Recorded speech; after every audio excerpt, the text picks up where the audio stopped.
일본 열도는 반드시 바닷속으로 침몰한다. 다시 말하면 지도에서 일본 열도가 사라진다는 뜻이다. 1934년 살아있는 노스트라다무스라 불리던 미국 에드가 케이시라는 인물은 일본 침몰을 예언하며 멸망할 운명을 가지고 태어난 불운한 국가라고 말했다.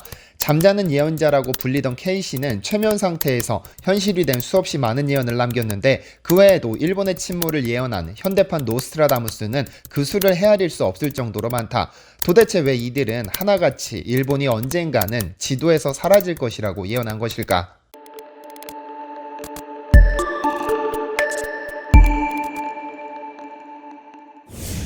안녕하세요, 디스멘터리입니다. 지난 2017년 11월 독일 본에서 열린 2017 UN 기후변화 컨퍼런스에서 UN은 기후변화가 기존 예상보다 더 가파르게 진행되고 있으며 현재대로라면 2100년에는 지구 평균 온도가 산업화 이전보다 3도 이상 높아지고 해수면은 현재보다 6.4m 높아질 것이라는 섬뜩한 예측을 내놨습니다. 기후변화로 빙하가 녹아 해수면이 높아지고 있다는 사실은 누구나 인지하고 있지만 실제로 체감하기는 어렵습니다. 왜냐하면 우리가 딛고선 땅에 바닷물이 차오르지 않는 이상 육안으로 해수면 상승을 관측한다는 것은 사실상 불가능하니까요. 또한 해수면이 아무리 상승한다 하더라도 전 세계적으로 연평균 0.1cm씩 높아졌기 때문이기도 합니다. 그러나 일본이나 인도네시아처럼 인간 활동이나 지각 변동으로 지반이 쉽게 가라앉는 섬나라들은 사정이 다릅니다. 그중 일본의 상황은 최악인데요. 동일본 대지진 이후로 끊임없이 제기되는 일본의 자연재해에 대해서는 뉴스를 통해 수없이 많이 접하셨을 텐데 최근 일본은 심각한 상황입니다. 더구나 통가 해저 화산이 폭발한 이후로 그 상황이 더 심각해지고 있는 것으로 보이는데요. 지난 1월 15일 남태평양 통가에서 발생한 해저 화산이 분화한 이후로 일본을 포함한 주요 화산지대의 추가 폭발에 대한 우려가 상당히 높아졌는데 특히 일본의 서부 화산지대의 심상치 않은 움직임이 이어지고 있습니다. 니칸 겐다이는 규슈 가고시마현 스와노세지마의 미타케 분화구에서 지난 25일까지 한 차례의 분화와 7차례의 폭발이 발생했다고 전했습니다. 폭발 당시 화산에서 뿜어져 나온 연기가 1.4km 상공까지 치솟았고 화산 폭발로 발생한 암석 파편이 무려 800m 지점까지 날아갔다고 보고했는데요. 그런데 화산 폭발이 있었던 곳은 비단 스와노세지마에서 그치지 않았습니다. 18일에는 같은 현 사쿠라지마에서도 올 들어 두 번째 폭발이 발생해 화산 연기가 2km 상공까지 치솟았고 작년 8월에는 도쿄도 해저 화산인 후토쿠 오카노바에서 100년에 한 번 일어날까 말까 한 수준의 화산 분화가 발생하기도 했습니다. 최근 통가 해저 화산 폭발을 전후로 일본에서 유례 없이 많은 화산 폭발이 발생하고 있는 것인데 일각에서는 통가 화산 폭발이 일종의 기폭제가 된 것으로 보고 있습니다. 니칸 겐다이는 전 세계 2,000개 이상의 화산 가운데 약 10%가 일본 열도에 자리하고 있다며 그동안에도 활화산 활동이 드문 것은 아니었으나 통가 해저 화산 분화가 일어난 직후에 발생한 만큼 연관성에 대한 우려가 제기된다고 보도했죠. 이어 통가의 화산 폭발은 인도 호주판과 태평양판이 만나는 지점에서 발생했기 때문에 태평양판 경계에 있는 일본 열도의 화산 활동에 영향을 미칠 수 있다면서 통가 화산 폭발에 따른 자극으로 일본에서 초대형 화산이 폭발할 수 있다는 가능성을 제기했는데요. 가능성은 언제까지나 가능성이기 때문에 실제로 일어날지 알 수 없습니다만 미래를 본다고 알려진 몇몇 예언가들은 이러한 가능성에 힘을 실었습니다. 지난 2010년을 전후로 인터넷에는 특이한 세계지도 하나가 떠돌았습니다. 2036년의 세계지도라고 이름 붙여진 이 지도에는 특이하게도 일본이 한국의 식민지로 표기되어 있고 한국의 영토가 만주와 연해주를 넘어 러시아의 상당 부분을 차지하고 있음을 표시하고 있습니다. 물론 2036년이 오지 않았지만 지도를 보는 것 자체로 한국인들은 상당히 관심을 표했습니다. 역사적으로 한국 영토였던 중국의 만주, 역사적으로 그토록 한국을 괴롭혔던 일본을 식민지로 두고 상당히 많은 조선인들이 도망치듯 이주했던 연해주까지 다시 한국 영토로 편입된다는 것이 왠지 모르게 뿌듯했으니까요. 물론 자신이 타임머신을 타고 왔다거나 2015년에 제3차 세계대전이 발발한다 등등 이 존 티토라는 남자가 남긴 궤변을 본다면 그다지 믿음직스럽지는 않았지만 상당한 관심을 끌었던 것도 사실입니다. 그런데 예언도 예언가 나름입니다. 만약 그가 이제껏 해왔던 많은 말들이 사실이었다는 것이 밝혀졌다면 그의 말은 상당히 신빙성을 갖게 되는데요. 21세기 최고의 예언가로 꼽히는 인물이 있습니다. 1877년 미국에서 태어난 에드가 케이시라는 인물인데요. 어릴 적부터 돌아가신 할아버지의 영혼과 놀았다고 주장했던 그는 23살에 사고로 시력을 잃었는데 이후로 그에게는 놀라운 능력이 생겼습니다. 미래에 대해서 예언을 남기기 시작한 것이죠. 그는 특이하게도 수면에 빠진 듯한 최면 상태에서 수없이 많은 예언을 남겼는데 그의 예언 대부분이 모두 기록되어 있다고 하죠. 미국 버지니아의 연구개몽협회가 그의 예언을 기록해 도서관에 보관 중인데 그 예언이 모두 14,000건에 이르는 것으로 알려졌습니다. 그는 1929년 주식시장 붕괴와 대공황을 예측했고 제2차 세계대전의 발발 그리고 소련의 몰락을 정확히 예언해 놀라움을 자아냈는데요.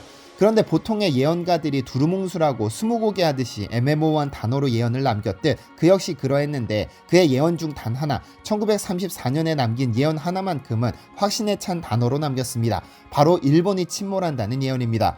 그는 1934년 일본 열도의 대부분이 바닷속으로 침몰할 것이다 라고 확신에 찬 목소리를 남겼습니다.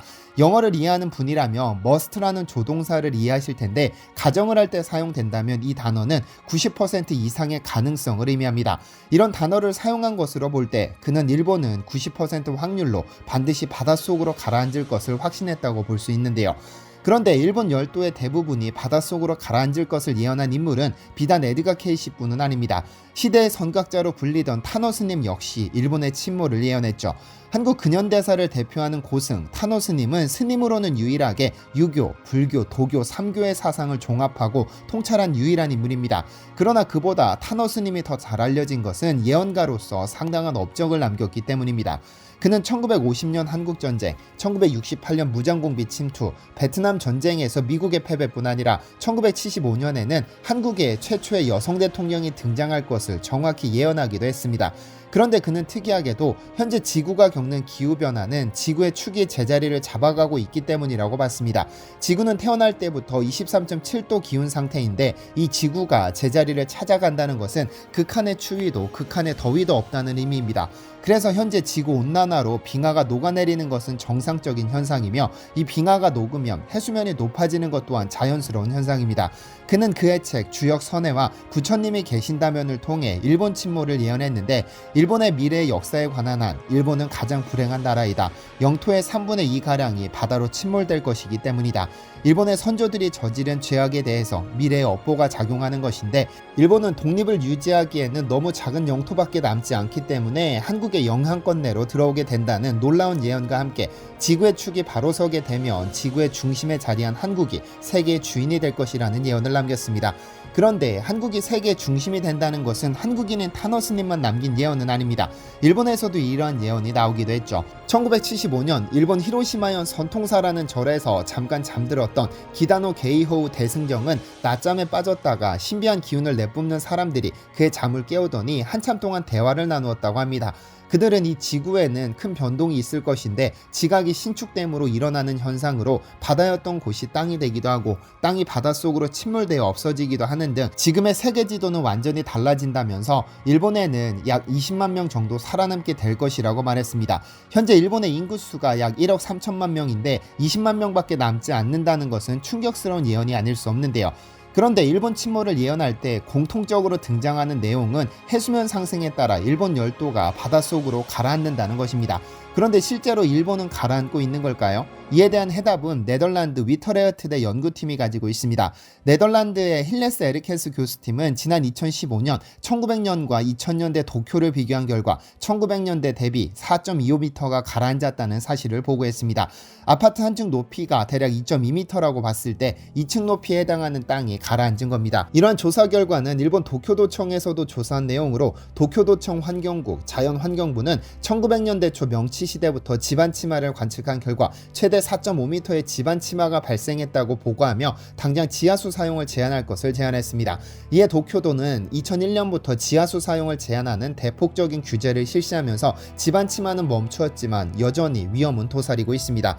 일본인들이 가장 두려워하는 것은 무엇보다 일본 열도의 침몰입니다. 이른바 섬 스트레스로 불리는 이 우울증은 일본인의 무의식을 지배하고 있는데 이 우울증의 원인은 사면이 바다인 섬나라에 자연재해가 덮치더라도 비상구가 없다는 절망감입니다. 공포인 것이죠. 그러나 NHK 등의 언론은 앞장서서 지금 당장 도쿄에 직하지진이 발생해도 이상할 것 없다고 떠들어대면서 공포감을 배가시키고 있으니 이 공포감은 시간이 지날수록 깊어집니다. 그래서일까요? 최근 일본에서는 일본은 부유층을 중심으로 일본 탈출 열풍이 시작됐습니다. 지난 1월 15일 일본의 경제주간지 슈칸 다이아몬드는 일본을 버리기 시작한 부유층, 몰락한 일본을 덮친 칠중고라는 특집 기사를 내보냈습니다. 일본의 부유층이 불안한 일본을 버리고 해외로 도피하기 시작했다는 내용을 골자로 하는 이 기사는 일본에서 엄청난 반향을 불러왔습니다. 물론 일본 내에서도 보유한 자산을 해외로 도피시키는 부유층은 늘 있어 왔으나 2011년 동일본 대지진과 방사능 사고를 분수령으로 해외로 빠져나가는 돈이 어마어마하게 많아졌다고 하죠. 이른바 재팬 리스크로 불리는 지진, 방사능, 재정 파탄 등 장기적이고 주기적인 염려 때문입니다. 이러한 해외로의 탈출은 금융회사를 통하는데 자산과 가족을 해외로 옮기려고 거래 중인 금융회사를 통해 루트를 확보해 달라거나 아예 가족과 함께 일본을 떠나는 사례도 급증하고 있다고 하는데요. 미래는 아직 오지 않았습니다. 그래서 미래는 그 누구도 정확히 예측할 수 없죠. 그러나 자연과학이, 예언가들이, 자연재해가, 그리고 정부의 예민한 부유층들이 보여주는 이 현상을 단순히 일어나지 않은 미래의 일이라고 가볍게 볼 수는 없을 것 같습니다.